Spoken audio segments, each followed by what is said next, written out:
Welcome back to another podcast episode where we help aspiring developers get jobs and junior developers grow. In this podcast, we are going to be doing a recent review of App Academy. I brought on 3 graduates to share their real experiences to get past all of the marketing fluff. Some of them actually saw the episode before, so this is definitely a follow-up for them, but it's going to be cool. I actually was pretty excited when you shared that with me. And I definitely want to hear how App Academy is, at least in the recent months. So let's go ahead and start with our intros. A few things, John. Where are you in your job search now? When did you graduate? And what industry did you come from? So I work at a company called Retool. So I graduated App Academy like pretty much August, the end of July of 2021. And before that, I was and still am a musician. So I played jazz bass and I was living in New York in 2020, and then the pandemic happened. And like a lot of people, I was like, I want to make as much money as I can, as fast as I can, mostly out of necessity. So I looked up coding bootcamps, and that's kind of how I got to this point. Cool. What's your position at that new company? I am what's called an associate support engineer. Retool is a SaaS product that is basically a platform to build software. So people for internal tools. So like my job is to basically help people use our platform to build software for their company. And we have, Amazon's our customer, Coinbase is our customer. We have a lot of like big enterprise customers. I spend a lot of time kind of chatting, debugging, troubleshooting different database connections, different database types and query types. So that's, that's kind of how I spend my time. Oh, I was going to say that Retool is like a partnering, this is maybe a flash forward, but it's a partnering company with App Academy. And more than half of the team, I think I would say actually 65 or 70% of the team now is App Academy alumni. Okay, maybe we'll dive into this a bit. That actually, I don't think I brought up a concern this early. So they're making placements. So App Academy highlights their placement rates, right? In their marketing materials. Mm-hmm. Okay. Yeah. So would placing people in this company they have a partnership with for non-software engineering roles increase that placement rate? Yes. I do agree with you. That's not a software engineering role in like the typical sense. Like I definitely don't spend my time like staring at VS Code, but I am debugging JavaScript. I am writing JavaScript, but it's a low code platform. So there's low code, but I have to learn, the basics of like GraphQL. I have to learn basics of MongoDB. I have to writing like a lot of raw SQL and sort of like advanced SQL queries, and a lot of stuff that really honestly wasn't taught in my bootcamp, like that a lot of technologies we didn't cover. So if somebody has a question about Snowflake, I have to go Google Snowflake and look at the docs and figure it out and be the person that figures that issue out for them. So I get what you're saying, that would it count, but it's also like, it is a tech job. Like we do write React, like I help customers write React. I help customers write like vanilla JavaScript because we have like very customizable, like a very customizable platform. But I feel pretty, and when I tell you my story, you understand that I don't have like a rose colored view of App Academy at all. But I would say this is a very honest placement. Like it is a tech job, and you have to have the coding knowledge or else you wouldn't be able to do the job. And John, the way you describe it, it sounds like you enjoy your job, and that's important. And I want to be very clear. I'm not trying to like challenge, oh, you're not like a real like if you enjoy your job, like that's awesome. And I've talked about like low code solutions, and I think more people should consider them.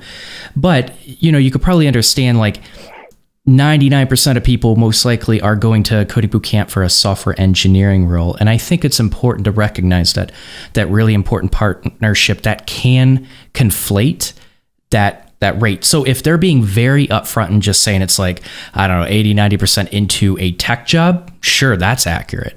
But if most people are going for a software engineering role, they might not enjoy that low code role as much. And I think at least this conversation can help them realize, maybe they should challenge App Academy on that if they truly want a software engineering traditional role. Yeah, I know people that graduate App Academy that are like technical writers or something, that are even further detached from the code base, than I am. So yeah, that is interesting. I don't know. I imagine like their pushback would be something like, this is an entry job. This is a way to get into the tech industry. It's a way to like, land that software engineering role eventually, if that's what you want to do. I imagine I can hear like their voices in my head, and I imagine that's something that they would say. Yeah. Well, I'm glad we started out with this, so I might have some future questions, but seriously, I'm happy you like your job. That's incredibly I don't important. know. It's hard. It's hard. Customer facing tech roles are like, no thanks sometimes. Yeah. So I don't blame you with that. Yeah. All right. Cool. Well, thanks for sharing. How about you, Veronica? Yeah. Hi, my name's Veronica. I am in the final stages of my job search. I graduated around October 2021, but I didn't start my job search until like mid-November because I had to finish up projects and so forth. And yeah, I'm pretty much in the final stages of all my interviews. I have 3 companies that I just finished kind of a bunch of rounds of interviews. So now I'm waiting for the final interviews, and then whoever gives me the better deal is the one that I'll probably take. And me, like Don, I believe you were teaching swimming before, yeah? Mm-hmm. Yeah, so I was teaching swimming. I was like in the aquatics industry. So I was doing private lessons, and then the pandemic hit. And my partner at the time was in the tech field, and he was a technical recruiter. So he kind of got me, like pushed me to go into tech, and I found App Academy. And I actually watched one of these podcasts about App Academy. So it's kind of like full circle for me, because that kind of pushed me to, apply and do the program. Yeah, so that's a little bit about me. That's pretty cool. I'm just going to be honest. There are 2 reasons I invited you on. One, you seemed excited about it. Want to bring you on. I always want to bring on people that are excited to have this conversation. And 2, like, I just got to give shout outs to a fellow swim instructor. I loved it. I always like meeting other swim instructors. I miss it. It just didn't pay the bills. Like, if I could do that. Yeah. So I do miss it. I probably at some point will do it, just like on a volunteer basis. But yeah, that's pretty cool. Yeah. All right. Well, Simon, how about you? All right. Hi, everybody. So I'm Simon. I graduated from App Academy, in October of last year, and I was in the 16-week bootcamp. Before that, I worked as a technical recruiter. So I was recruiting software engineers, project managers, and I decided I wanted to actually be one. So that led me to enroll, and I was fortunate enough to get a job about a month after I graduated. So now I'm working as a software engineer. Very cool. I love it. What made you want to switch from a recruiter to software engineering? To be honest, the money, because as a recruiter, you see the engineers, what they're making. And I thought it was cool just to see the technologies everyone was working with. It seemed really exciting to get into. Okay, cool. All right, let's dive into it. So like I said, we'll talk over each other just a little bit, but what do you think of the program, the good and the bad? Veronica, were you in the in-person or the online? I was in the online. Okay, so mine was like the online. Yeah. Okay. What about you, Simon? Online as well? Yeah, I think all of them were online last year. Yours is 16 week though, right? Yeah. Yeah. So I was in a 6-month program. I guess that's what I'm getting, because these are very different programs. Oh. So like, did you learn Ruby or did you learn Python? That's basically. Yeah, it was Ruby for 16 week. Yeah, same with me. It was Ruby. Yeah, so I'm on so this is something that's really important when it comes to App Academy and when reading reviews. Is it the online or is it the in-person? Because the in-person has this like history and, this like legacy, and people are kind of more attracted to that. Online is like 2 years old, I think. It's like a couple years old. It's not, I mean, like they were still ironing out some details. Let's just say that when I was going through it. So like, I mean, like my perspective of App Academy is going to be very different than, because you're going through this program that is like tried and tested over and over and over again. And mine was kind of like, we took a bunch of the in-person program, we used their videos up until a point where we kind of like started piecing together some other stuff. That was all very good, but I just like, that's something that that I wish when I was looking at App Academy, like you really got to be aware of what review you're reading. Yeah, it almost sounds like you can get a very, very different curriculum and experience of the program.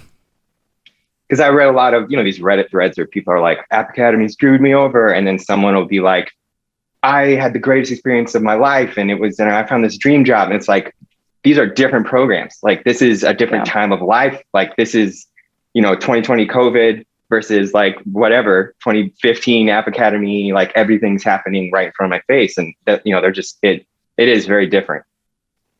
Do you want to expand I believe they're that? back in. Oh, go ahead. Oh, sorry. Oh, I was just going to say, I believe they're actually back in person now because I'm in New York City and they were like getting the office already. So I think everybody is like back in person from now on. Exciting. Yeah, I think they did in person very recently, like just a couple weeks ago, like just came back.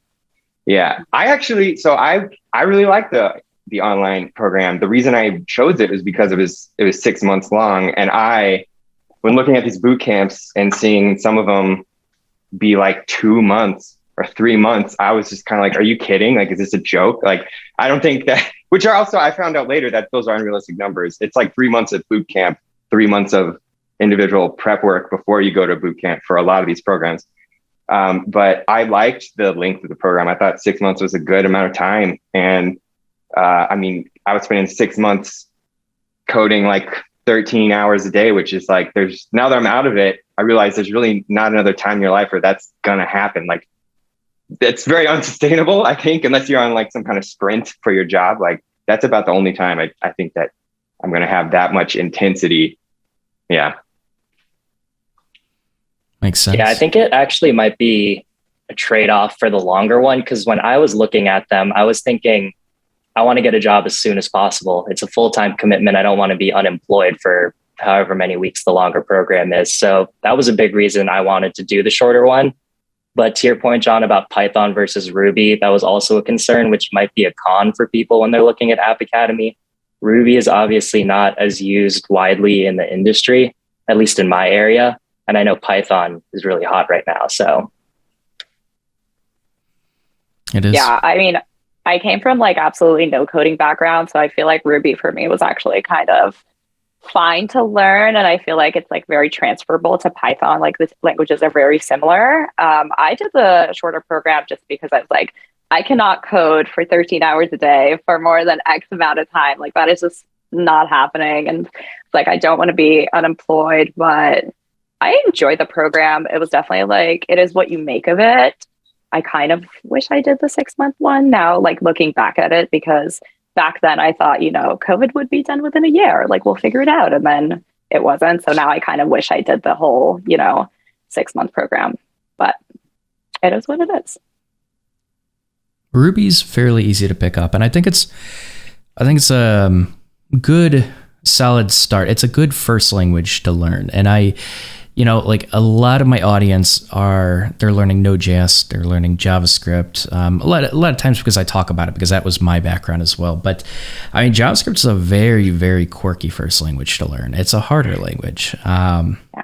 So I definitely get the reasoning behind teaching Ruby, but like you said, Simon, it isn't as marketable. And that is something that you will potentially get rejected from, job placements. But a lot of jobs will also potentially consider teaching you the next language as well. It just depends on the company and their ramp up time and the type of mentorship.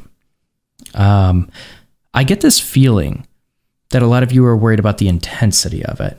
How much time did you truly put into it each day? I did like probably 9 to 10 hours, if not more. Like, it was really, really long days. I am located in New York City, but I did the San Francisco cohort just because then I could start at noon and be done at 9. But realistically, I would start looking at code at like 10 a.m. and probably be done at like 10 p.m. or 11 p.m., sometimes midnight. And then like every Monday for like the first 6 weeks, you have an exam. And if you fail 2 exams, you get kicked out, which was kind of like a huge concern for me. So every weekend I would just like have a panic attack and just, be looking at code and looking at code and looking at code. And it was just more than 10 hours at some points. Yeah, Okay. the conversation that I had with people as they asked me, should I do a coding boot camp? It started with like, hey, you should, take a free course. Tell me if you like coding. And it ended up being, how do you handle stress? Because like, I mean, I don't know if you're joking about the panic attack. I actually did have a panic attack during, during my cohort. And I like met with the mental health counselor because I was like so stressed out, and it was like 2 days before my app needed to be due, and something happened and it broke. Nothing was working. And like, I literally, like, it started spinning. I was like really freaking out. And then I was like, I think something's wrong. I need to talk to somebody. And then I did. And honestly, like, it helped a lot. The guy was great. Like, it was like free mental health service. Part of me was like, I should just meet with the guy once a week. But, I mean, it was very stressful. And I think also that time, like just the time in human history, like that we were all experiencing, like my stress level was already very high.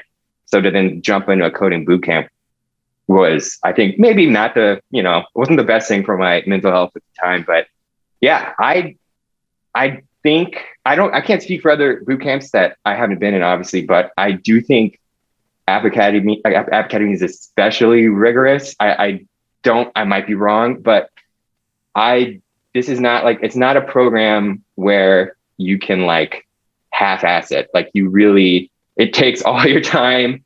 And one of my coworkers was like he's a teacher, or was a teacher at App Academy, the in-person. And he, if you fail the exam twice, you do get kicked out. And he's like, I have to sit there and watch these people like break down as they know they're going to fail the test, and they just like, they're crying. I mean, it's more, so that's what I mean. Like, I start asking people like, how do you handle stress? Can you remain calm under pressure? That, I don't know, that just became more of an important feature to like bring up when someone was like, should I do a coding boot camp? Yeah, I think it is scary with so much information that they throw at you. And then you have these tests where you could be kicked out if you fail 2 of them. But they design it in a way, I think, where there's too much work for you to finish in a day. So I think it leads to people, myself included, like spending a lot of time going over all the material, doing the projects with no hope in finishing all of them. Like, they give you too much to be able to do. But for each test, they tell you exactly what's going to be on it, which I think helps sort of manage what you should be studying and kind of helps with the stress. But I would say, back to your question, Don, that we're probably spending like 10 hours a day doing work, including class time. Okay. A couple things. So they have a mental health counselor on staff. They also send go ahead. Sorry. I was going to say, for the online, I'm assuming in the person they do too, or? I did the online, but I was going to say at the end of each week, they actually send you like a mental health questionnaire, and you have to rate your stress levels and everything, which I thought was kind of interesting, given I'm like, this is the source of my stress. But I thought it was interesting that they did that. But yeah, for the online, they definitely have like mental health counseling, because I've seen a lot of people break down throughout the program, and it's tough to see. Can you roll back if you fail 2 tests? Redo a section?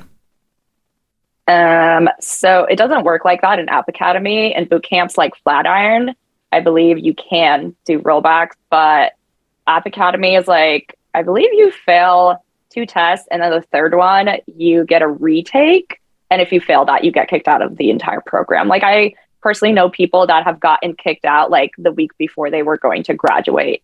And just, I mean, there's just no remorse. Like, you either pass it or you don't, Okay. Let me share what I think about this. I have very rarely heard about a mental health counselor. I think the last one was Chrysalis. I think that's what it's called in Japan. I thought it was a really unique approach to caring about the mental needs of the students. But in this situation, this feels more like it's needed with how the coding boot camp is structured. I talked to a lot of people. I mean, I went through Full Stack Academy. I saw other people panic. I panicked a little bit, and no one wanted to get rolled back. No one wanted to fail those tests. And I hear about a lot of these different stories with coding boot camps, but usually, like, man, especially during a pandemic, I think empathy is incredibly important. And I'm very curious how others felt about this non-remorseful kicking out.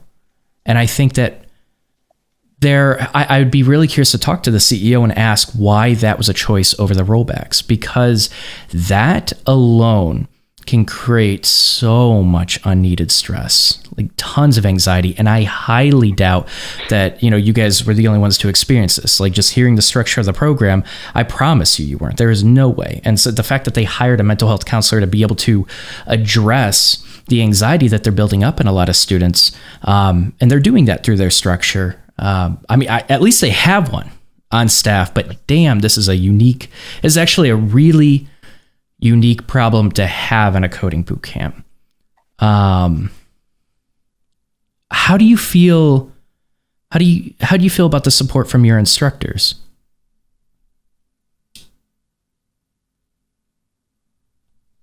Good. I think it really, good. Yeah. Go ahead. Go ahead, Veronica. I was just going to say, I think it also depends like who your TAs are. Most of the TAs are students from previous cohorts. So it's not like they have separate TAs. They're just kind of like students from previous cohorts. So it really depends on like how good your TAs are and how empathetic and understanding they are. I was really lucky. I had really great TAs that were really empathetic and like understood that we needed mental health time, or, in the span of these 16 weeks, if something like tragic happens in your personal life and you can't focus on the coding boot camp, that's like another thing, right? So it just really kind of depends on if the TAs were good, and if you just have to have all your ducks lined up in a row. You have to, if you're living with somebody, they have to be supportive, and you have to have no outside distractions in order to do the boot camp. I think that's really important to understand when doing it. Okay. I think to follow up on that, since a lot of the TAs and instructors, like you said, Veronica, are former students, some of them are also in the job search themselves, and some of them might leave like in the middle of your cohort, or some of your TAs might leave. So I can imagine that could be difficult for people when they're getting good support, but then suddenly you're changing TAs or you're changing instructors. I don't know if that's specific to App Academy. I can imagine it's also a problem in other coding boot camps, but it's definitely something to keep in mind. Does the 16-week program, do they have like check-ins and strikes? Yes. Yeah. Okay. Yeah. Yeah. So that's like another layer of like stress is you have, for the 24-week at least, like you have 3 check-ins that you need to do. A check-in is literally clicking a button within a 4 or 5 minute time window just to say that, hey, I'm here. If you don't check in, you get a strike. And if you get 10 strikes, you are kicked out of the program. And you owe whatever amount of tuition, which after I think 12 weeks is the full tuition, you owe that money. So I know people who owe App Academy a bunch of money because they absentmindedly forgot to click a button. And I get like 10 times seems like a lot, but there's 3 a day and it's 24 weeks long. So like, that's what I mean. Like it is, you are fully engaged, can't slip up. And they're very like, ruthless seems harsh, but like they're very ruthless. And I know somebody that was 3 days out from graduating, and they made when we were turning in our projects and about to start with our career coaches, they were like, it's very important that you share this Google Doc with the edit link available and not just the share. So anyone who can edit or anyone who can view can edit. Like we've all seen that. And they were like, if you don't do that properly and you share an improper link, you get a strike. I know someone who shared her 4 project links, forgetting to press edit, and got 4 strikes 3 days before and got kicked out of the program. And she paid tuition up front. And so her money was gone. And that was it. The end of that story, though, is she got a job as a software engineer, which is like still kind of crazy. But she didn't experience any of the job search, didn't have a career coach 3 days before graduation, so like, that's what I mean. Like, they're not messing around. So when people ask me about App Academy, it's like, I just try to really communicate to them that like, you can't, it's not like chill time, gonna drink lattes and code. Like, it's really intense. And I have a friend that just started in January, and I told him, and he just finished week 7 and he likes it. But he was like, thank you for telling me that. Cause for example, 2 weeks into his cohort, more than 50% dropped out because they were like, this is too intense. I don't want to do it. Like, they dropped out. So like, I don't know. I just want people to know that watching this, like, this isn't going to be like a cakewalk. Like, it's very difficult. Yeah. In addition to that, I was going to say, so the first 2 weeks, if you fail a test, if you fail like week 1 or week 2, you get deferred to the next cohort. So you get deferred. And then if you fail a test after getting deferred, you just get kicked out. So that happened to me. I started in the New York cohort. I failed the first test. They deferred me to the San Francisco cohort. And when I got in there, we did like made introductions and everything. I was like, guys, they are not playing around. Like, you better study for every single test. Like, you better look over all your algorithms. Like, this is not a joke, right? Like, nobody's getting deferred. And I was lucky enough, like, my cohort, we had like probably like 30 people, and we only lost one person because he failed like 2 tests in a row, and then they kicked him out. But there were people that almost got kicked out for getting 10 strikes, like almost didn't get the career coaches and everything. So it's just like a stressful experience altogether. Yeah, my cohort started with about 120 and ended with 37. Yeah.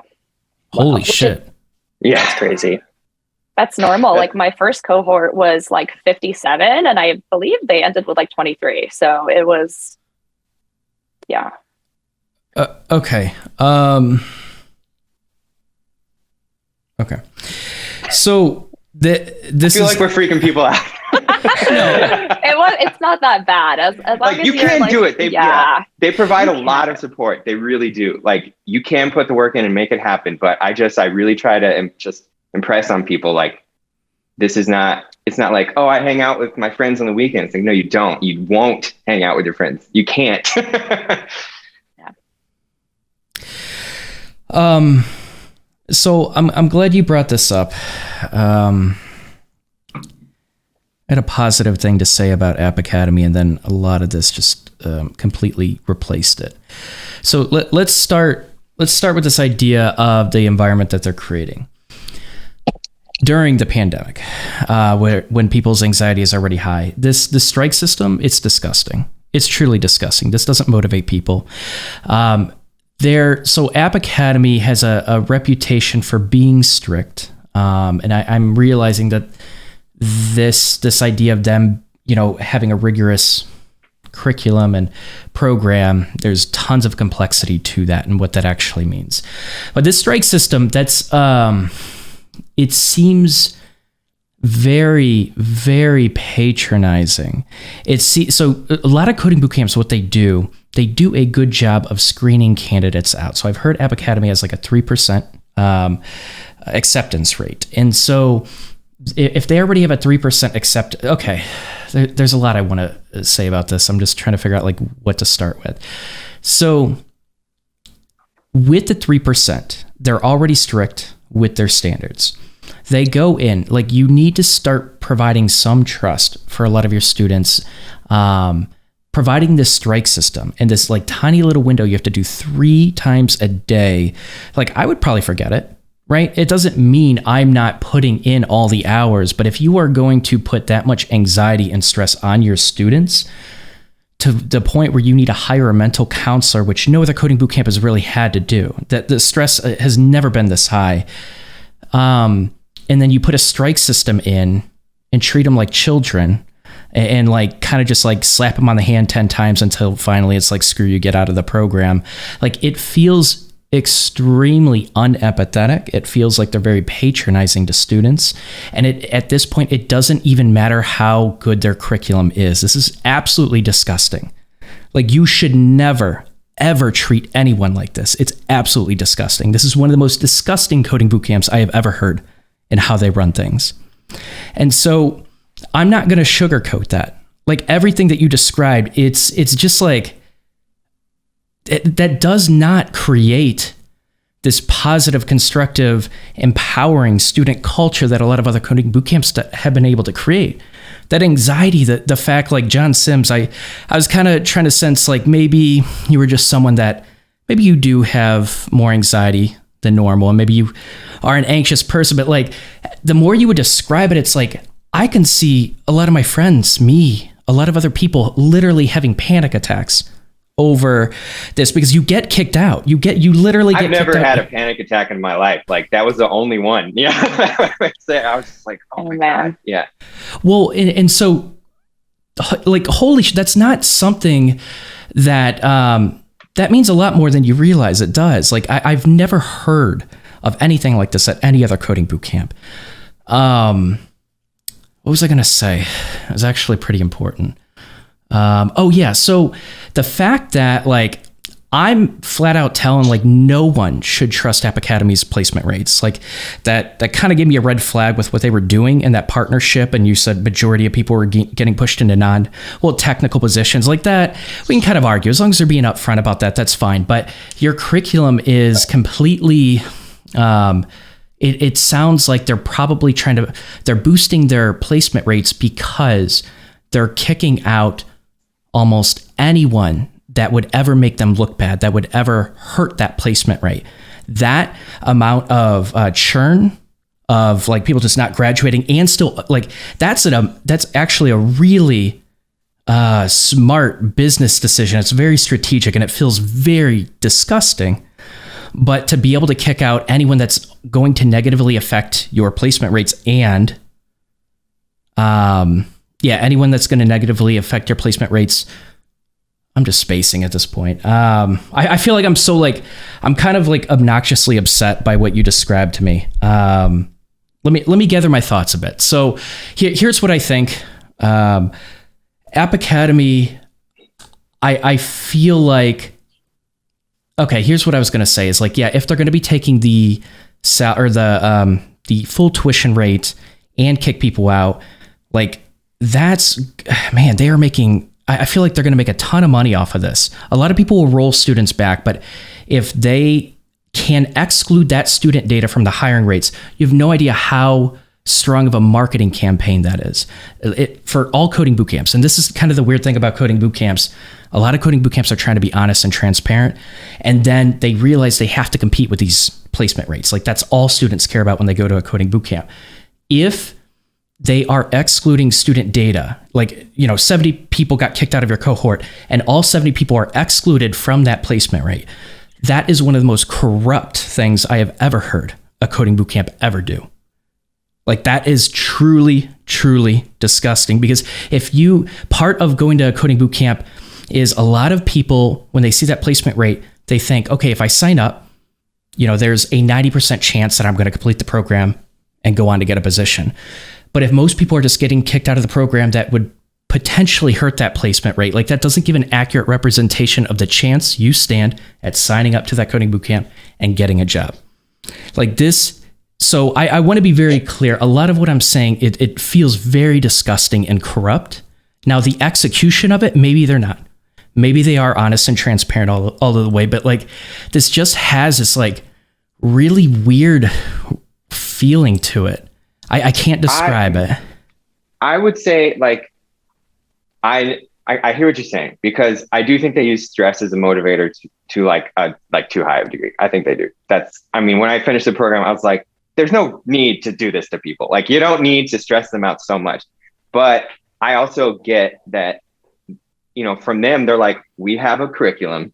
If you complete the curriculum, this is your job placement statistic. And like the path along that way, they can kind of just be like, yeah, like I do. First off, like when I when I finished, I had 2 strikes. Like I had barely any strikes. Like I was able to do it. I was almost at 0 till the second to last week because you're just wrapped up in doing all these like, interview question things and you just kind of forget to click the button. So I forgot like it's possible. Like it's possible to not have strikes. I will say though, like I had a good friend who has ADD, like diagnosed ADD, and I had to have a conversation with them where they were like, look, I have this many strikes because like I literally it's very hard for me. And they were receptive to that. And they were like, oh, we got it. Like, we're going to knock back this many strikes. Like, had they continued to, strike out, they probably would have just kicked him out. Like, I think that's what would have actually happened. But,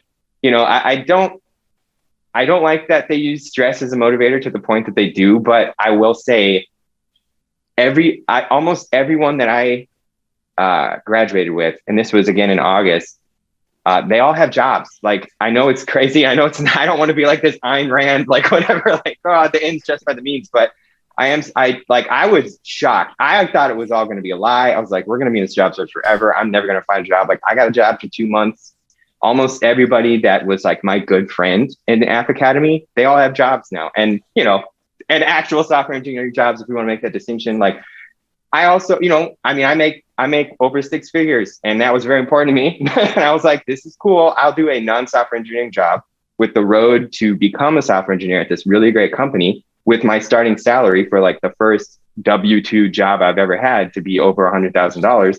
Like, I feel like that was a good job. Like, I also was interviewing with, 3 other software engineering companies, like for actual legit roles, but they didn't pay as much. And I was like, I want to do this one. So I never thought I'd be in a position where I'm like going to defend the App Academy, but I do agree with you that they do use stress too much. I've seen it break people. There's this person that just came to mind. Like, she was so stressed out because she, in the 24-week program, it's a little different. You get 3 deferrals, and then on your 4th one, you're kicked out.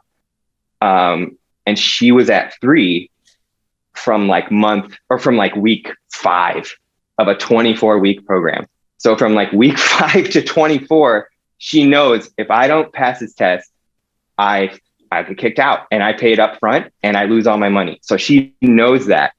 And what that does though is cheating is a big problem on the 24-week program, because all you need to do is know somebody that, if I start in February and I defer, then I'm taking the same tests that the people that I spent time with are taking. All they have to do is send me the test.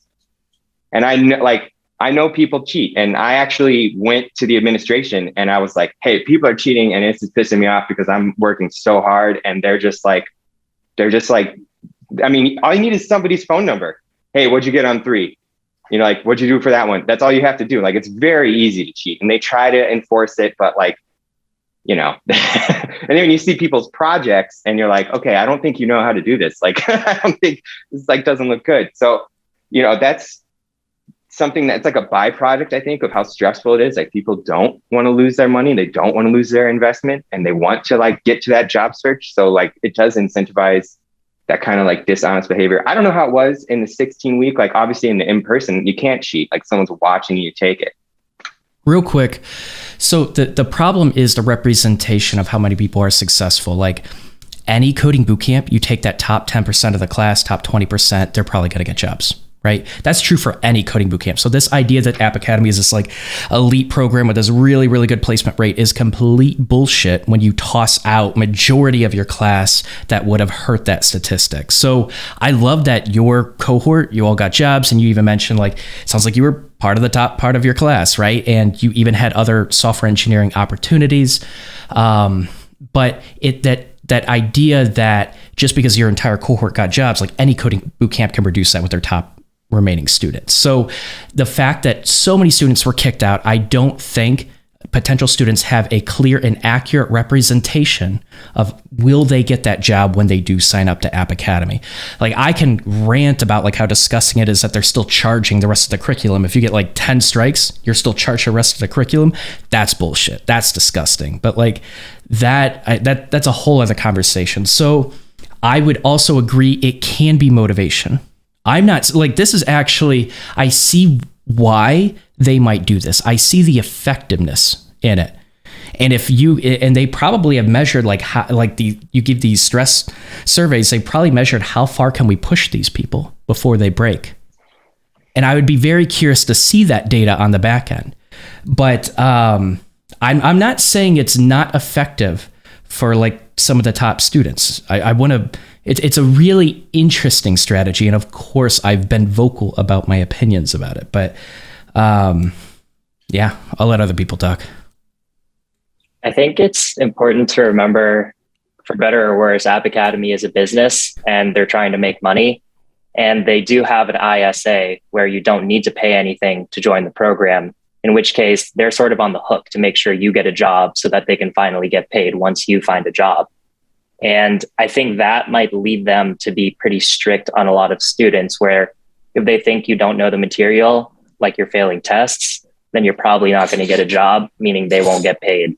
Or if you're showing up late every day, getting 10 strikes, they might think you won't be motivated during the job search. At least that's how I look at it. They're trying to get paid. It's a business. So they have to make sure that only the best students are making it through that can get a job. So, from a pure profit standpoint, again, I agree. That's a completely great strategy. I'm not disagreeing with that. I would argue people should definitely look at every single line of that ISA contract. If they are this strict, even without that ISA contract, read that line to line. You don't understand it, you talk to an attorney. I 100% agree with that. And I don't want to make you even more upset with App Academy, but well, first off, I do want to say, if you, as far as I know, if you defer and you didn't pay up front and you defer out of the 24-week because of just failing tests, they don't charge you. I don't think they charge you for like not getting it. They do charge you if you behavior or strike out. Because I had a friend who made it to the very last React project and he didn't pass and they didn't charge him anything. And that, which like totally surprised me. I did not see them making that decision. But the person who made it to the last, 3 days and then striked out for sharing the wrong Google link, like did pay. So I think they do make a little bit of a distinction there, for better or worse. So I agree with participation. And so I want to be charitable towards App Academy. Coding bootcamps in general, like a lot of it is really just because coding bootcamps bring too many people in, but App Academy solves that with their really strict standards. So I don't know why they're so strict at this point, but it feels like App Academy is dealing potentially. I don't know how many students they had that weren't trying. I feel like they probably went through some trials during the pandemic, switching to purely remote. They probably had a lot of people that weren't participating, and you have to combat that. Like a coding bootcamp can only go so far, and it feels like they had some issues with that and then just like really took a broad stroke and just like put every restriction of the book so that wouldn't happen. And I think they need to peel that back a bit and be a little bit more discriminatory based on like specific situations and whether that should entitle them to like even a partial refund. I think like, so a coding bootcamp has a responsibility. Like if all those students are dropping out, that's part of App Academy's problem, right? That's a big chunk of students. And it sounds like they're not holding themselves accountable to that. But also, I guess they've technically solved for the problem of people not participating, and a lot of coding boot camps do struggle with that, and then that hurts their placement rates. It does, and some coding boot camps aren't strict enough in their contract and what you're supposed to be able to do. I don't think the strike system is it, but it feels like they probably went through some issues and tried to solve for that. I'd be very curious if they had the strike system before the remote work, where everything was in person. That might make a difference, but okay. What are your thoughts, Veronica? Honestly, just listening to this, I'm like trying to gather together my thoughts. At the point when I did App Academy, when I did the mental health questionnaire, I always complained about how we had like 6 tests in a row. And basically, you fail the test, you get kicked out. So that was a huge issue for me. I failed the 3rd test, which happened to actually be the easiest test. But I don't remember. I think I might have like went to a friend's birthday or something, but I didn't study enough. And because I knew I had like one more chance to fail, I was freaking out every single test. Like I ended up taking up meditating and everything because I was just like so stressed out to the point where I was like, felt like I was like levitating in my seat while taking these tests. I like was just like so anxious.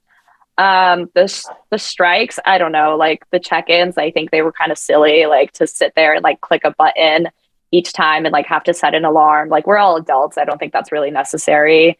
But I don't know. I feel like they should consider mental health, and it was mid-pandemic. I feel like they should have like loosened up a little bit on the way that they did things. But overall, I don't know. I think it did motivate me. I don't know if it was like good motivation, but it did motivate me not to fail, because I knew that like I had no option. Like I just like had to do this boot camp, and that was it. Right. So yeah. And I don't know how it is with paying. I think they only start like making you pay if you fail after like 6 weeks or something, but I'm not entirely sure. I have to like look back at that and check that out. Okay. It's prorated, I think, but yeah. Yeah. After the first, for the 24 week, after the first week, you are now paying, I think it's like $275 a day. Yeah. Something like that. Up until like 12 weeks. And then it's the full amount. Still not a good deal, but yeah. Yeah. Okay.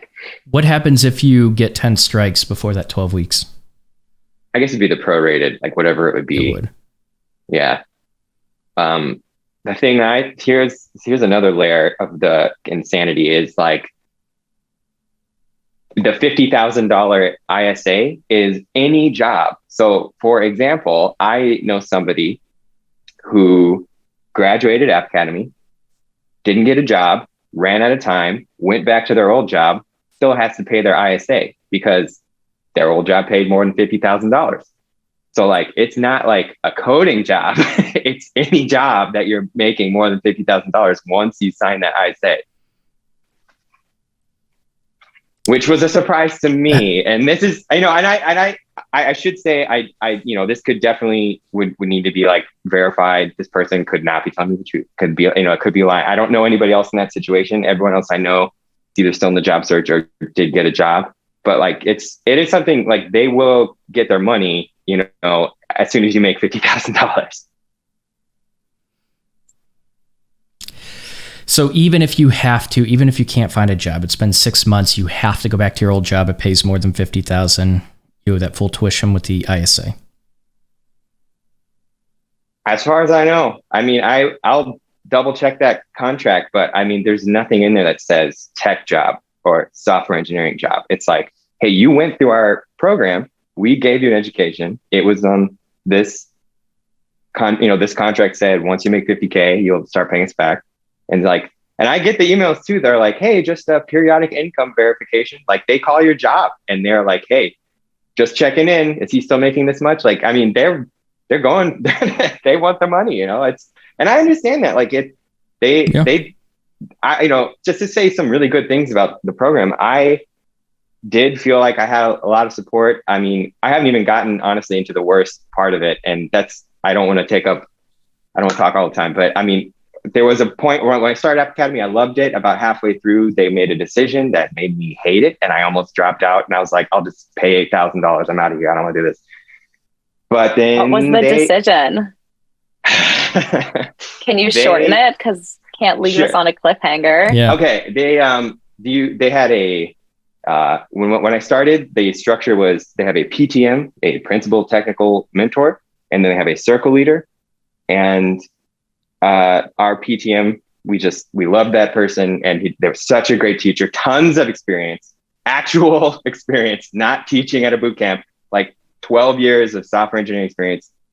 And then about week 9, they were like, we're getting rid of PTMs, and they just fired all the PTMs on a Friday and just moved on. Like the CEO came and actually, he told us to our face and was very much like, I think you're still going to have a great experience. I did not believe him. I was very angry. I was ready to, I mean, a lot of people, we just went to Reddit and trashed. We were like, screw App Academy, don't go there. But I got to say, I mean, as much as I hate to admit it, by the end of the job search and the end of the entire program, I was like, man, he was right. You do have so many resources to you that I understand why they made the business decision to say the PTMs, we're spending too much money on them. Let's, just cut that out. Like get rid of that 6-figure salary for somebody who, is there and is very beneficial, but like we have these other people that you can kind of pick up the slack. Like I get why they made that. Do I know that my education suffered? Absolutely. Like not being able to work every day with somebody that had 12 years of software engineering experience, like totally hurt like my experience there, my education. I would have had a much better education, but at the end of the day, like I did get a job and I do have like this alumni network and I have all this. So it's like, I actually switched and was like, hey, I think they did make the right business choice. Should they have waited till we graduated? Absolutely. Yeah, they shouldn't have like halfway through the program completely pulled the rug out from underneath all of us, but it's not my, I'm not the CEO. Yeah, we did not even have PTM, so. Yeah, and that's what they said. That's what they said. They're like, 16 week, there's no such thing as PTMs. We never, that was never a thing. And I didn't want to hear it at the time. My cohort, even though we had really great TAs, we were like really short staffed because like, as you know, they are looking for their own software engineering jobs. So we had like 2 or 3 TAs leave. And then we had TAs come from like the New York team and switching around with the San Francisco team, but it was still a good experience. Like I would say we still had resources, but I think the main resource that I really enjoy is like the career coaching. I don't know how it is with other boot camps, but I was really lucky. Actually, I had to switch career coaches because my first career coach, I really did not like him. He was like so arrogant and just not helpful and he was just like not. So I ended up switching, and the one that I have right now has been like so amazing and so helpful. And we have like a technical coach that does like mock interviews with you. So I feel like that is pretty much like the most beneficial part of App Academy, because the most important part is getting a job. So it's like you go through this curriculum and then it's like, what do you do with all this knowledge? You need to make sure, and interviewing is a game, right? It's not like you have to like know how to interview. You have to know how to talk to people, how to do technical interviews. So I feel like that is probably like the most important part of App Academy itself. What do you I agree. Just to follow up on Veronica's point, like they give you a career coach, and I think that's one of the best parts of App Academy. There's also a partnerships team where they'll have different like hiring managers or CEOs, CTOs from companies come in and like present a job that they have. And then App Academy students can apply to it through sort of, I guess, a backdoor or something where you can fill out a Google sheet, say you're from App Academy, and they'll lower requirements for some jobs for students. So I think the partnerships team is great and the career coaching is great. And just like post-graduation support, I feel like has been pretty good, minus not really teaching us DS and A. But other than that, I think getting a job, they made it pretty straightforward. Yeah, when it comes to people asking me about boot camps and which one they should do, I'm kind of at the point where I say like the job search is the most important part. Like I've heard of some boot camps. I want to say this was full stack. Like my friend who graduated full stack maybe a year ago, she said when they graduated, they're basically just like, good luck out there, we'll see you on the other side. And she had, maybe she paid up front, honestly don't know, but some other boot camps, I read HackerRank, they gave you 3 months and then they're just like, goodbye. Like App Academy, as far as I know, they give you job search coaching for a full year. Yeah. And like, if you didn't get a job after a year, like that's, it's very difficult to blame App Academy, I think at that point. Like if you're really putting the work in, continuing to learn and putting in, and doing the job applications, like, it sucks. We all hate that. It's such a grind, but like doing that is a big part of it. And I got to say, like, that was part of my like App Academy redemption story was when I got to the job search, I was like, man, this is actually great. There's this great career coach. His name is Mike Schuff. And I follow, I just start his repos on, or I follow him on GitHub. And like, he's constantly, this is Django. I'm going to teach our job searchers Django. This is AWS. We're going to do 1 or 2 classes a week on just strictly AWS stuff. Like they are a TypeScript. Like when I got my job, I was going through like their additional TypeScript course because they don't, when they didn't teach it when I was there, which I think they're going to have to change because every job it says like JavaScript and TypeScript are the same thing now. Like nobody, they just are like, it's every job application. So, the job, I really got to give it to him. I was very pleasantly surprised with the job search. sounds like overall everyone had a good experience with it. It sounds like they also didn't really touch on data structures and algorithms in the program itself. I think at the end of the they do. Yeah, I think at the end of the day, it's like one of those programs where you kind of have to like hold your own hand through it. Like you have to be like self-sufficient, because I felt like the entire time, like even though you have TAs and resources, like you're kind of learning the curriculum on your own. That's how I felt, at least, because I was just like reading docs and like coding out myself. And it's like you're really relying on your peers to really kind of help you get through the program. And it also kind of like depends who your TAs and your coaches are. Like you can look out and get like the best career coach that is going to just like throw jobs at you and throw resources at you. Or you can get somebody that's just like not passionate about it and just like doesn't want to help, or is like like makes themselves unavailable. So I think it also just like depends on, it's like a hit or miss each time. I don't know. And there's a lot of churn. Like there's a lot of churn. My career coach doesn't work there anymore. So had I gotten a different career coach, we might be having a different conversation. I might have been like, it was garbage. I hated it. I can't believe. Like, but my career coach was like amazing. And when I got a job, it perfectly lined up with when he left App Academy. So it was like, I left being like, this was great, but it might not be everybody's experience. I do know people that did not like their, like you just said, Veronica, like I know people who did not like their coach and they requested a change and they got it. So yeah, you just kind of have to be vocal about what you need in the program, because it's like you don't want to be paired up. You'd want to pay all this money to not get the help and the resources that you like deserve, basically.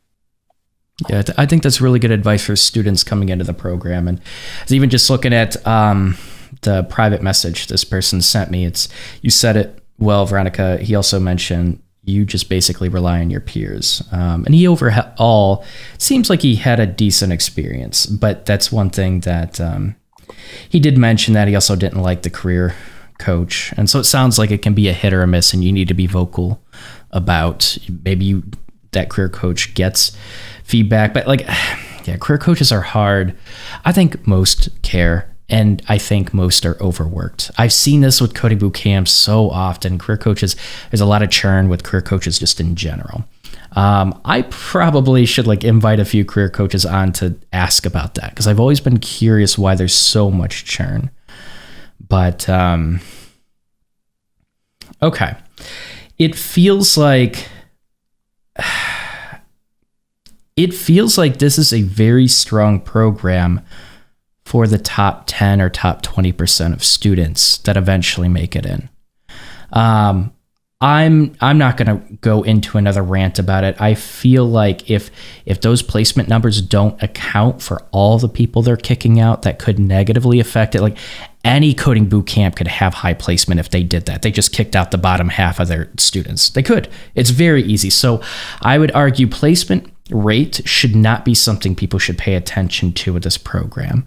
And, you know, all of you gave really good advice. Like all of you have encountered kind of just different challenges and situations, and it sounds like speaking up. And yeah, especially like if you are stressed, if you are anxious, like speaking up, talking to the counselor, but also, you know, if something isn't sitting right with you, like you're not having a good experience with your TA, your instructor, your career coach, speaking up, maybe transitioning. I could see a lot of students just saying, I don't want to, you know, create any waves, or, you know, I don't want to offend anyone. Maybe they're trying, but I highly encourage, like if your feedback is to speak up, I highly encourage any student to speak up. You are paying a lot of money for this. You deserve to get your values worth out of this. And I mean, if you don't, you very easily can probably become that bottom statistic that just gets kicked out. And so, yeah, I think all of you have given a lot of good advice on, if you do encounter these problems, what potentially to do. But go ahead, John. John, so are you saying, you know, I don't know a lot about other boot camps, honestly. Like, would they just roll on? Like, if you maybe get deferred, I don't know what other language they would use, you just keep kind of going. Is that typically what happens? Yeah, typically they're going to roll back. They'll go to a previous cohort, something like that. Maybe they'll be charged extra. And I would argue, like, depending on the reason, most people probably should be charged extra if they're going through the material and extra time, unless, like, it depends on the reason, right? If the curriculum is just bad, the structure is bad, and the fault is of the coding bootcamp, that student, it shouldn't be that student's fault. But the problem is, like, whose fault is it? And trying to figure that out. And does the coding bootcamp take any ownership of that, the reason why someone rolls back? But usually, yes, coding bootcamps will roll students back into previous cohorts.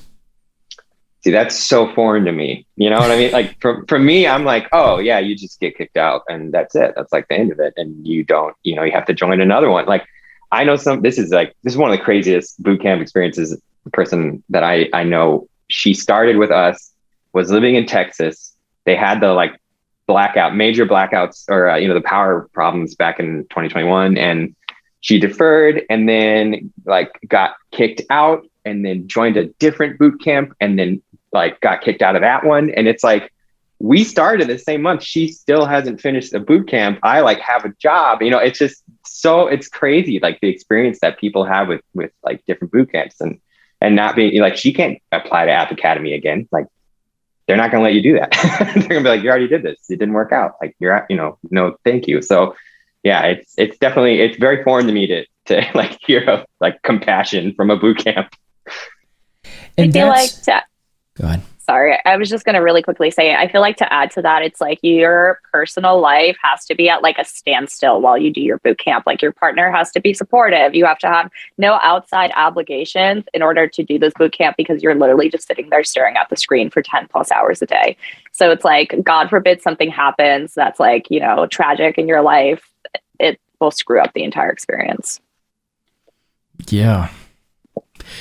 It sounds like maybe there are some rare situations that they will try to work with you. It feels like a lot of the structure, a lot of this comes from the execution of how the CEO is chosen, or it could have been more than just a CEO, they have a board, but how the executive team has chosen to structure this coding bootcamp.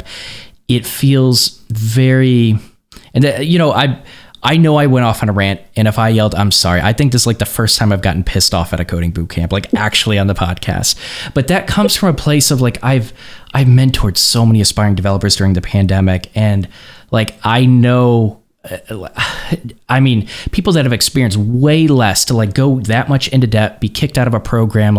There are people that are even in a good financial spot that have not been kicked out, that continue pushing forward, that still have this imposter syndrome that's just overwhelming and crushing. And people have been through, they felt so anxious and they feel like other people don't understand them, and a lot of people feel isolated and alone when they're trying to become a developer. They don't have that support system, and to be kicked out of your coding bootcamp from a 10 strike system, it feels extremely unempathetic and no compassion whatsoever. And so it feels very elitist.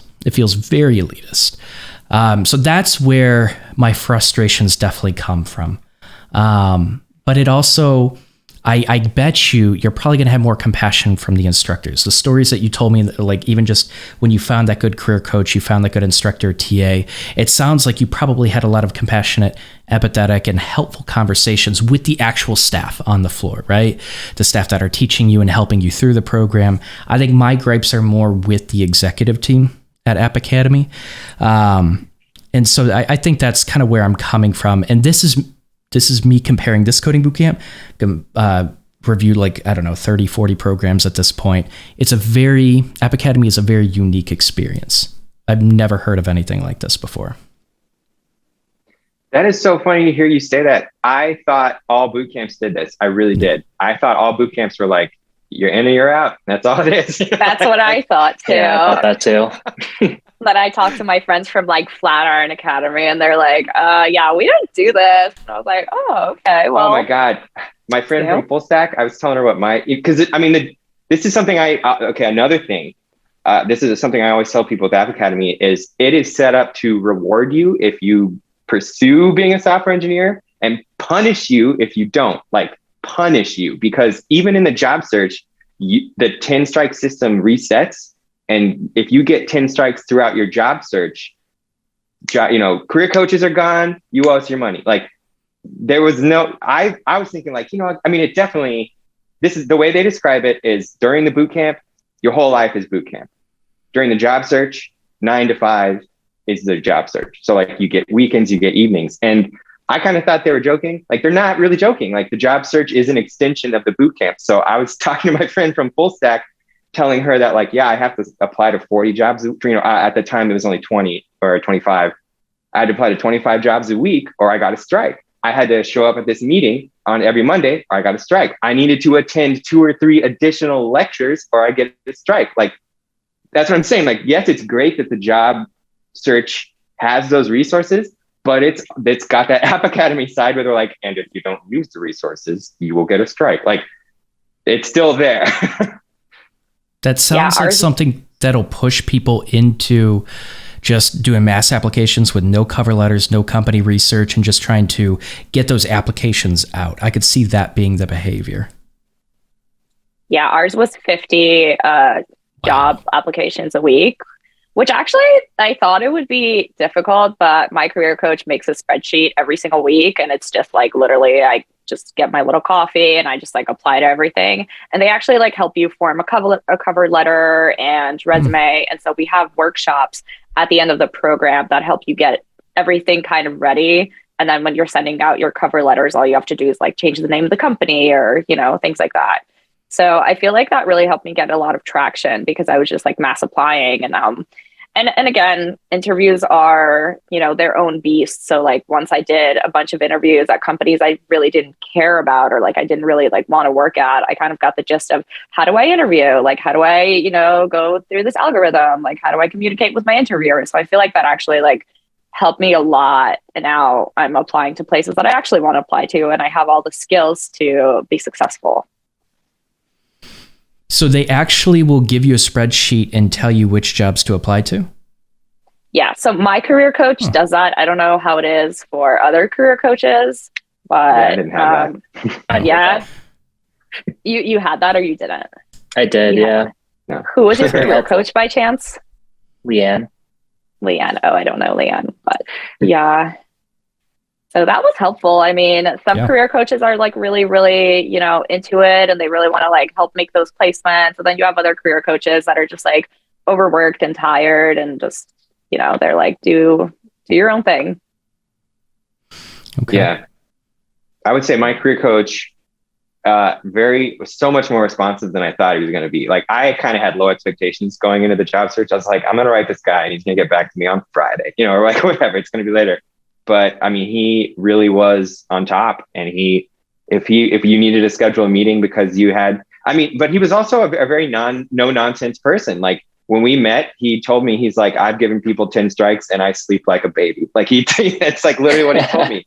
And he's like, if you do the work, I'm going to be there for you. He was very like East Coast. He's like, you jerk me off, I'm out of here. You know, like, he was that kind of very, very intense. And he was right. Like, he was there for me whenever I needed it. And I had these, you know, I'd have job interviews and he would be like, you know, everyone's going to see this, but he was like, okay, so we actually have a collection of interview questions we know this company asks, like, here you go, practice them. And I did, you know, is that cheating? I don't know, like, maybe, but it definitely helped me get into like the next round, or it built my technical skills no matter what, because it's studying at the end of the day, but it's definitely like, hey, they're going to want to make sure you know how to do this particular thing. So I don't know, like, I do feel like the job search was the best part. And after being through the whole program, I feel like the program is like step 0 and job search is like step 1. Not to be like all indexing at 0 or whatever, but yeah. Okay. Interesting. I feel like we kind of explored a lot. This is not something, there's no way I'm going to be able to break this up into chapters. And it was just like a very, was not a linear conversation. And I love that about it, because I just did. I enjoyed this conversation. So before we end it though, because I do want to be conscientious of your time, is there anything else you'd like to add about the program before we wrap it up? I would just say, just really, really make friends with the people in your cohort, because there are people coming from different walks of life. Some people have CS degrees or whatever, and just like really rely on your peers, use your resources. And if something's not working out for you, within reason, you know, speak out and like have them change it. Yeah, I agree with that. I feel like you're paying them to teach you how to code. So you should make the most out of every single resource available, out of all the teachers, the TAs, like mock interviews. I mean, it's great, but it's what you make of it. Yeah, I feel like this is something they told us, and I tell everybody, like when they ask me about boot camps, is I say, like, this is your education. Like, you have to prioritize it, and you have to like ask for the help where you need it. I mean, I think it really is up to, we used to make fun of them because they would always say this, to be like, the learning is up to you. And it's like, okay, well, why am I paying you? Like, I mean, there's like a trade-off here, but they are right. Like, the learning is up to you, but they do provide a lot of resources. I will say the only, like, I went from wanting to give App Academy a 5-star to like a 0-star to more. Now I'm like a 3.5 out of 4, but only because like experience may vary, and I don't know, like the fact that they did pull the rug out from under like the cohort that I was a part of just makes me nervous. Like, I wouldn't want somebody to go through all of this, be in their job search, not get a job, go back to their old job, be out 15% of their income, and wish they never did it. And I think people need to be aware of that. But I also think like my time there and the people that I met, like some of them like are probably, we're going to be friends like for the rest of our lives. Like we're still in touch, and we get to celebrate. We have like a Discord with like a, rejections, like we just, we're there for each other. Like we kind of show our, this is my rejection letter. Like, I just got this offer, and that's, I think one of the better parts about it is that you do get to be with these people that are like trying to make their lives better and trying to really push. And I think that's like a benefit of maybe any boot camp, but I mean, this one, I think very specifically, like I got to experience that. Okay. I think that's good feedback for any coding boot camp you go to. And I think I trailed off. I wish I would have stayed connected with some of but it's been like 7 years, 5 years, something like that. All good advice. I love it. So that's it. If you're watching on YouTube, definitely leave a comment below. Let us know what you thought. And I am happy to talk to any staff at App Academy. I would love to dig into some more. If I'm incorrect in anything that I said, I have a lot of concerns towards the executive team, but it sounds like, a lot of the instructors, TAs, coaches, they seem to really care. I don't know. One thing you said about the no nonsense, John, I wouldn't want to work with that coach specifically when he said something like that. But like, that's a different personality for like for someone else, right? And that's completely fine. It's just a lot of interesting stories have been shared. So let me know in the comments below what you thought of it. Let's go ahead and wrap it up. Let's do our outros. John, if anyone wanted to reach out to you, where could they reach you? LinkedIn. That's about all I got going on. Sounds good. How about you, Veronica? LinkedIn as well. Cool. How about you, Simon? LinkedIn. Absolutely. All right. Well, I'll go ahead and include your LinkedIn links in the description below. But like I said, stick around for a couple minutes. But John, Veronica, Simon, thanks so much for coming on.